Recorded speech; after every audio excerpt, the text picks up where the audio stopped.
Perkenalkan, nama saya Sri Wahyuningsi, NIM 2336562010121 dari program studi Sistem Komputer. Baik, pada video kali ini saya akan membahas materi mata kuliah Sistem Terdistribusi dengan tema Studi Kasus Cloud Computing, IoT, dan Microservice. Adapun tujuan dari pembuatan video ini adalah yang pertama, memahami konsep sistem terdistribusi secara praktis. Yang kedua, mengenal 3 teknologi penerapan sistem terdistribusi yang paling populer saat ini. Serta yang ketiga, bagaimana melihat ketiganya digunakan dalam kehidupan nyata. Yuk, langsung kita mulai. Sebelum masuk ke studi kasus, kita refresh terlebih dahulu tentang konsep dasarnya.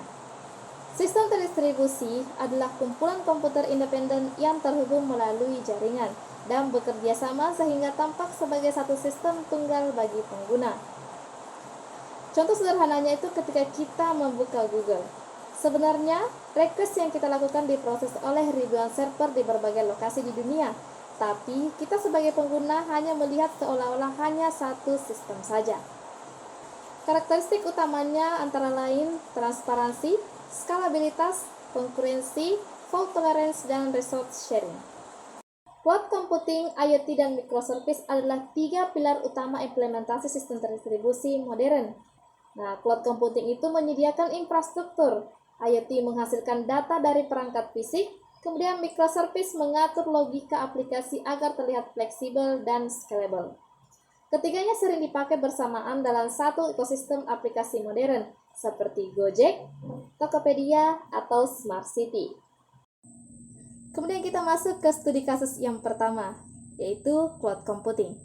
Cloud computing adalah model layanan komputasi yang memungkinkan pengguna mengakses sumber daya seperti server, storage, database, dan aplikasi melalui internet, tanpa perlu mengelola hardware sendiri. Cloud memiliki 3 layanan utama. Yang pertama, itu ada IaaS atau Infrastructure as a Service, contohnya itu Amazon. Kemudian ada PaaS, itu Platform as a Service, contohnya Google. Dan terakhir ada SaaS atau Software as a Service, contohnya itu Gmail atau Google Drive. Contoh nyatanya itu seperti Netflix. Netflix itu menggunakan Amazon Web Service atau AWS untuk menyimpan ribuan film atau serial. Saat kita menonton di Indonesia, video di-stream dari server AWS terdekat, sehingga aksesnya itu cepat dan tidak nge-lag sama sekali. Inilah bentuk konkret sistem terdistribusi, yaitu server tersebar di berbagai negara, namun bagi kita pengguna terasa seperti satu layanan tunggal. Kemudian kita masuk ke studi kasus yang kedua, yaitu Internet of Things.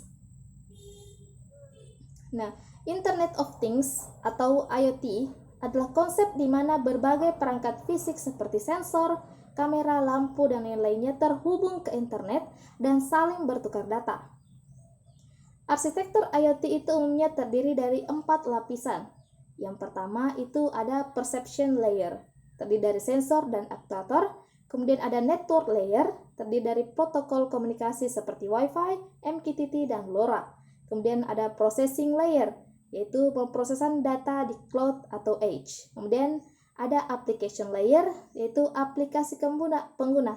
Contohnya itu seperti smart home. Bayangkan, rumah pintar dengan lampu otomatis seperti AC yang menyala dari smartphone dan kamera CCTV, sehingga perangkat ini terhubung ke cloud dan dapat dikontrol melalui aplikasi.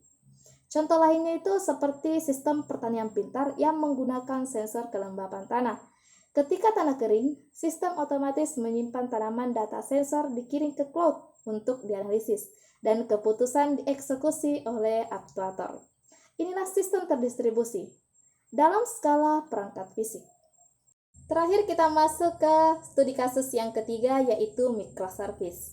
Nah, microservice adalah arsitektur perangkat lunak di mana sebuah aplikasi besar dipecah menjadi layanan kecil yang berdiri sendiri.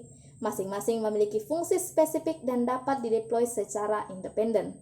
Bandingkan dengan arsitektur monolitik, di mana semua fitur digabung jadi satu aplikasi besar, sulit di-maintain dan di-scale.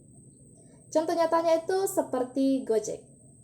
Aplikasi Gojek itu terdiri dari banyak microservice, mulai dari service login, service GoRide, kemudian service GoFood, Kemudian ada servis pembayaran atau GoPay. Selanjutnya tuh ada servis notifikasi. Jika servis GoPut mengalami gangguan, maka servis GoRide tetap berjalan normal. Nah, inilah keunggulan menggunakan microservice, yaitu fault isolation dan scalability. Nah, apa sih keterkaitan dari ketiga teknologi tersebut? Yang menarik, ketiga teknologi ini sering bekerja bersama. Contohnya, di Smart City di Jakarta. IoT mengumpulkan data lalu lintas dari sensor di jalan. Data dikirim ke cloud untuk disimpan dan dianalisis. Microservice di backend memproses data tersebut. Ada servis untuk analitik, servis untuk notifikasi pengguna, dan servis untuk laporan. Hasilnya, pengguna mendapat informasi macet secara real-time melalui aplikasi. Nah, inilah kekuatan sistem terdistribusi modern saat ini. Baik, kita sudah berada di bagian kesimpulan. Nah, adapun untuk kesimpulannya, sistem terdistribusi adalah fondasi dari hampir semua aplikasi modern saat ini. Cloud computing menyediakan infrastruktur on-demand, IoT menghubungkan dunia fisik dengan dunia digital, kemudian microservice membuat aplikasi lebih modular, scalable, dan tangguh. Ketiganya memiliki tantangan tersendiri seperti keamanan, latensi, dan kompleksitas integrasi. Tetapi manfaatnya jauh lebih besar untuk membangun aplikasi modern yang andal. Demikian video pembelajaran dari saya. Semoga materi ini bermanfaat dan menambah pemahaman teman-teman tentang sistem terdistribusi. Jika ada pertanyaan, silahkan tinggalkan di kolom komentar.